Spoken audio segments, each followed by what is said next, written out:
standing in that podium in New York or New Jersey and just seeing all the media there, like how was that for you to kind of soak it in the first time?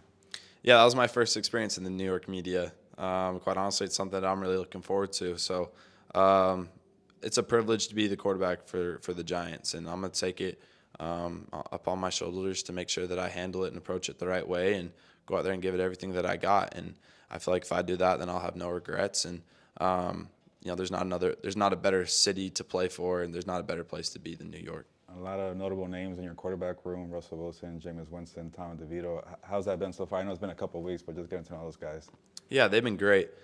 They were, three of the first people to reach out to me when I got drafted, heard my name called. And I've watched Russ since he was with the Seahawks winning the Super Bowl, and I have one of his jerseys. So it's great to be in that room and then getting to learn from guys like Jameis who have, bounced around from a few different places, but have played at such a high level and have such a great understanding of the game and so much knowledge. Being able to, use him as an asset to just learn and continue to grow. And then Tommy, Tommy's a baller, so it's been great to have a relationship with him. And our room is special. We have a special quarterback room. Obviously it's going to be competitive, and I know Coach Stable said, Russell Wilson's the quarterback. He's a starter right now. Is that kind of at least easing the whole, hey, I want to ask you a question. Jaxson asking a question of Russell or James, has that kind of been, you're going to compete, but for right now, you feel free to ask questions. Does that kind of feel like that right now? Yeah, well, our sole focus as a quarterback room is to win games.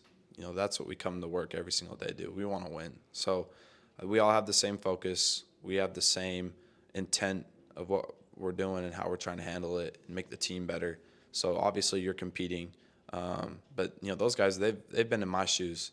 They were rookies once too, so they understand the growing pains and just the adjustment from learning a new system so fast and adjusting to the game speed. So they've just been great assets for me of giving me advice, and I have a great corner with those guys, so I'm gonna continue to lean on them. So far, working with Coach Stable, and his coaching ties go way back. He went to the college game with Nick Saban in Alabama, Bill Belichick with the Patriots, Yeah. Josh Allen with the Bills. Working with him and picking his brain. How's that been? Coach Dabes is great, man. We formed just such a strong connection throughout this combine time and just this whole off season really of draft prep, and it's been just a privilege to get to play for him. There's not another coach I'd rather be playing for, and just his ability to develop quarterbacks, see the game as a whole. I mean, he's coached every single position, so he understands it through and through. And I love his intensity. I love the way that he coaches, and this is where I wanted to be. So I'm grateful to be able to play under a coach like him. I've seen some of these videos with Brian Dable, just taking quarterbacks or top prospect to the board, and show me what you got. Here's the homework too. What did you prepare?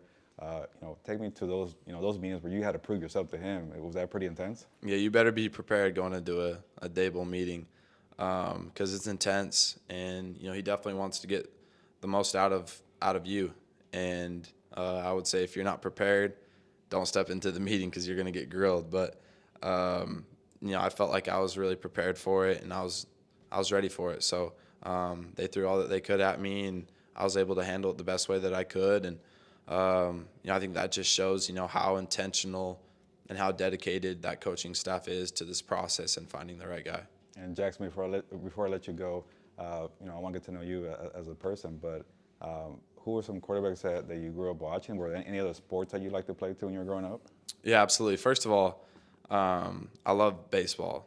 For a little bit in college, really, until the middle of my senior football season, I thought that I was going to be playing baseball in college, and that was kind of really all the attention that I had from schools was on the baseball side of things, and until things kind of shook up for me in the football side. But football's always been my favorite, so I knew once I was able to get a few things rolling that it was going to be the route that I wanted to take. But from a quarterback standpoint, I mean, geez, there's so many great guys who have played for such a long time who I've really looked up to.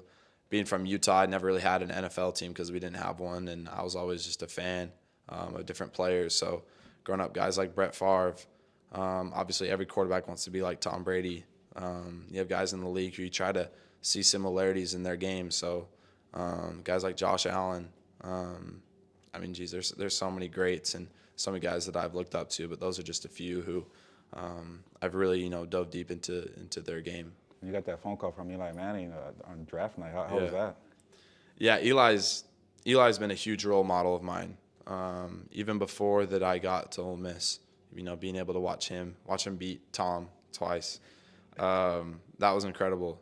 And then I go to Ole Miss, and not only him, but the whole Manning family was great to me. And then specifically Eli was just a great asset. We had a few different things that we ran together there, and then anytime that I had a question, I could reach out to him, and I knew that he was going to be there for me. And then carrying on now to the Giants, he's living right down the road, and he's been great.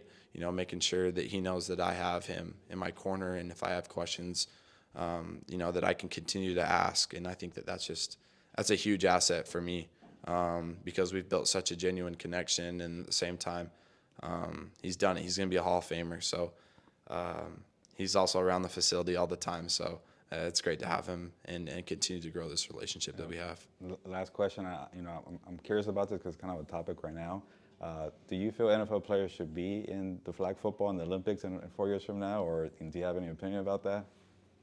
Well, first of all, if we're going to have the Olympics and you want the best football players in it, why would you not have the NFL players in it? That's all I got to say. Those are the best football players in the world, so it'd be a shame not to have the best players in the Olympics for it. Good answer. Thank you, Jaxson. Appreciate it.